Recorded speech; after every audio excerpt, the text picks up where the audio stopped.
To Srinagar blogs. ఇలా నేనైతే మా ఇంటి పక్కన ఉన్న హావన్పేటలో అంట ఇది అంటే హావన్పేటలో మా ఇల్లు ఉంది. మా ఇంటి పక్కన ఒక పురాతన దేవాలయం కానీ చాలా పురాతనమైంది. చూస్తే కొంచెం బాగా పాత పడిన దానిగా కనబడుతుంది. ఈ గుడి పేరు వచ్చేసి వెంకటేశ్వర పదండి.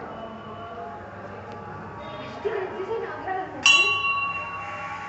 సూర్యుడు శుక్రుడు వచ్చేసి చంద్ర అంగారక రాహు శని కేతువు అలానే బృహస్పతి పదండి.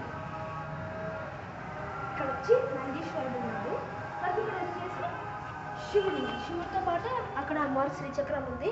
ఇక్కడ అమ్మవారు వచ్చేసి కాళీమాత అనమాట.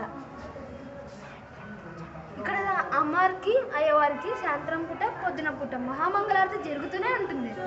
పదండి. ఇప్పుడు ఇక్కడ దత్తాత్రేయ స్వామి చూద్దాం. దత్తాత్రేయ స్వామి శివుడు నిజంగా వచ్చారని ఒక కథ ఉంటుంది. పురాణాల్లో ఇవి రెండు ఉన్నాయని తెలుసు. ఇక్కడ వచ్చేసి శ్రీమంజనాథుడి ఉంది.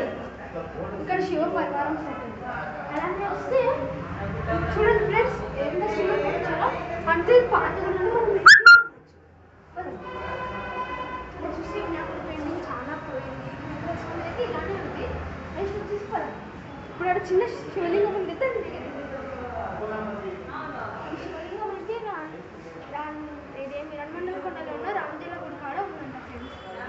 ఆ గుడి పడిపోయింది అన్నప్పుడు ఇక్కడ తెచ్చి ప్రశ్నించారంట, పెట్టినారంట. పదండి. ఇలా ఇది రామజీ గుడి అనమాట.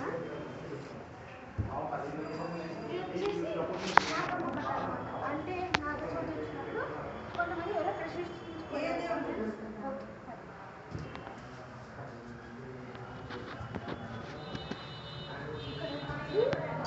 హనుమాన్ ఫ్రెండ్స్ అందరికి ఇష్టమైన దేవుడు కాబట్టి ఒక చిన్న లైక్ అండ్ సబ్స్క్రైబ్ చేయండి.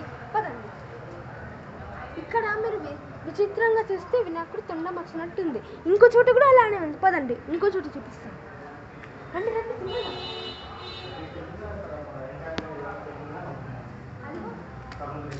చూసారా, ఇక్కడ కూడా వినాయకుడు తొండం వచ్చింది.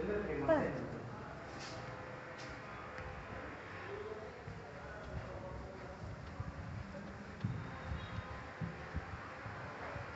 ఇక్కడ కృష్ణుడు చాలా విశిష్టమైందంట. ఇవన్నీ ప్రతిష్ఠించారు కానీ చాలా విశిష్టమైందని చెప్పారు.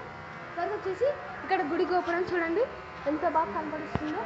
ఈ గుడి అభివృద్ధికి వస్తుంది ఫ్రెండ్స్.